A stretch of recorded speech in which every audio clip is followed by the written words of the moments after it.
আসসালামু আলাইকুম বন্ধুরা, আজকে ভিডিওতে আমি আপনাদের সাথে শেয়ার করতে যাচ্ছি খুবই মজাদার আর সহজ একটি রেসিপি, পেঁপে ভর্তা।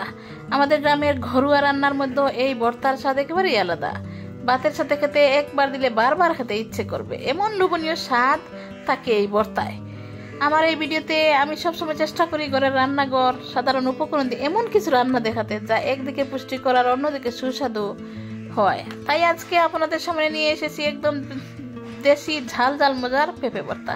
আশা করি আপনারাও আমার সাথে রান্নাটা উপভোগ করবেন আর হয়তো নতুন আইডিয়া পাবেন নিজের রান্নার তালিকায় যোগ করার মতো। তাহলে চলুন বন্ধুরা, আর দেরি না করে দেখে নেই আজকের ভিডিও পেঁপে ভর্তা রেসিপি। আশা করছি ভিডিওটি ভালো লাগবে, আর ভালো লাগলে অবশ্যই একটা লাইক, কমেন্ট আর সাবস্ক্রাইব করে পাশে থাকবেন। তোমরা তো দেখতেই পাচ্ছ আমি পেঁপেটা কেটে নিয়েছি। পেঁপে কেটে একটা ছোট পাতিলের মধ্যে রান্না চুলাটা জ্বালিয়ে আমি অল্প পানি দিয়ে সিদ্ধ করতে বসিয়ে দিয়েছি। তো পেঁপেটা সিদ্ধ হওয়া পর্যন্ত আমাকে অপেক্ষা করতে হবে। আর আমি ভিডিওটা যখন করছিলাম পেঁপে তখন এক হাতে আমি ক্যামেরা নিয়ে ভিডিওটা করছিলাম, সেজন্য আমার ক্যামেরা একটু নড়ছে।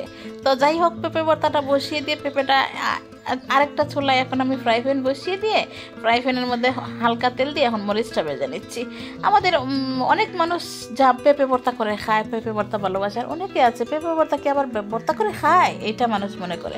তো আশা করি আমার আজকের ভিডিওটি যারা দেখবে তারা অবশ্যই বুঝতে পারবে পেঁপে ভর্তা কীরকম করে আর পেঁপে ভর্তা যে এত স্বাদ হয়, যারা না খেয়ে থাকেন একবার খেয়ে দেখবেন। তো চেষ্টা করবেন শুকনো মরিচ ভেজে পেঁপে ভর্তাটা করার, তাহলে স্বাদ হয় অনেক দ্বিগুণ বেড়ে যায়।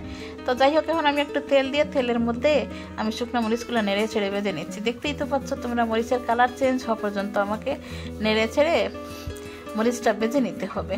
আর ভর্তার স্বাদই আসে শুধুমাত্র, বেশি স্বাদই আসে শুকনো মরিচ এবং সরিষার তেল, এই দুইটো জিনিসে। ভর্তা হবে তে শুকনো মরিচ আর ভর্তা হবে তে সরিষার তেল। যদি সরিষার তেল না থাকে ভর্তা চলবে না, আর শুকনো মরিচ না থাকলে ভর্তা চলে। কাঁচামরিচ দিয়ে ভর্তা করা যায় কিন্তু অতটা টেস্টি হয় না। তো আমার শুকনো মরিচটা যখন ভাজা হয়ে গেছে, এই তেলের মধ্যেই আমি আবার দিয়ে দিলাম কুচি কুচি করে রাখা পেঁয়াজ। তো তোমরা পেঁয়াজের পরিমাপটা তোমাদের পেঁপে অনুযায়ী দিবে, কারণ এখানে আমি দুটো পেঁয়াজ দিয়েছি, আমার পেঁপে একটা ছিল, ছোটো একটা পেঁপে ছিল। আর তোমাদের পেঁপে যদি বেশি হয় তোমরা পেঁয়াজ বেশি দিবে, পেঁয়াজের অনুযায়ী তোমরা পেঁয়াজ বেরেস্তাটা করে নেবে। তো আমি এখন নেড়েছেড়ে ভালো করে পেঁয়াজটা, দেখতেই তো পাচ্ছ আমি নেড়েছেড়ে ওটা আমি ভেজে নেবো। একদম বেরেস্তা করবো না, হালকায় একটু ভাজা ভাজা করে তারপর আমি তুলে নেব। তো তোমরা দেখতেই তো পাচ্ছ আমি নেড়েছেড়ে এই পর্যায়ে হয়ে গেছে। তো আমি এখন ফ্রাই প্যান থেকে তোলার চেষ্টা করছি।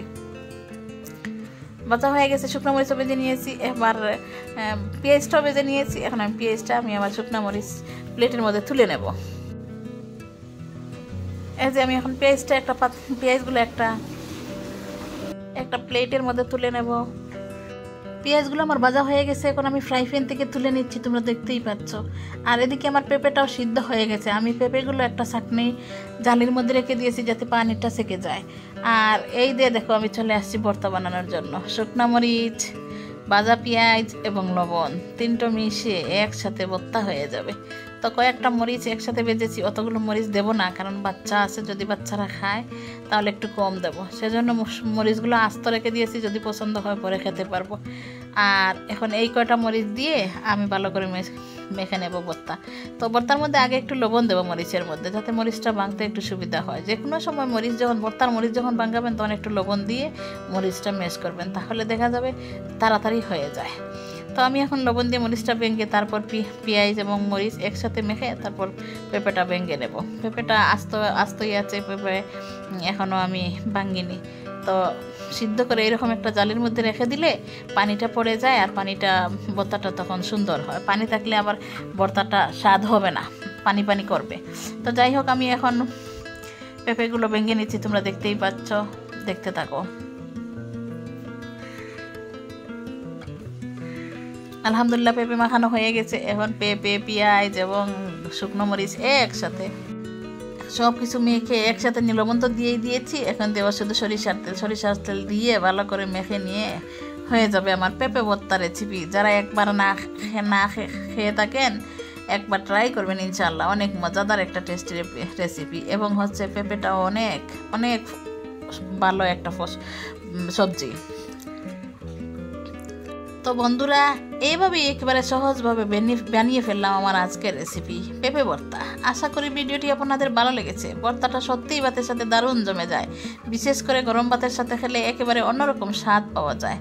যদি ভিডিওটি ভালো লাগে তাহলে অবশ্যই একটা লাইক দিবেন, কমেন্টে জানাবেন আপনারা কেমন বানান এই ভর্তা, আর আমার রান্নার ভিডিওগুলো কেমন লাগছে। আপনার মতামত আমার জন্য অনেক বড় প্রেরণা। আর যারা নতুন ভিডিও দেখছেন তারা অবশ্যই চ্যানেলটা সাবস্ক্রাইব করে পাশে থাকবেন, যাতে পরের রান্নার ভিডিওটি মিস না করেন। তাহলে আজ এখানেই শেষ করছি। সবাই ভালো থাকবেন, সুস্থ থাকবেন আর হাসি খুশি থাকবেন। ইনশাআল্লাহ আবার নতুন কোনো রেসিপি নিয়ে হাজির হবো আপনাদের সাথে, আবার নতুন কোনো ভিডিও নিয়ে তোমাদের সাথে হাজির হবো। এই যে দেখো ফাইনাল আমার ভর্তার কি সুন্দর, তাই না? কত টেস্ট হয়েছে। আল্লাহ হাফেজ, আসসালামু আলাইকুম।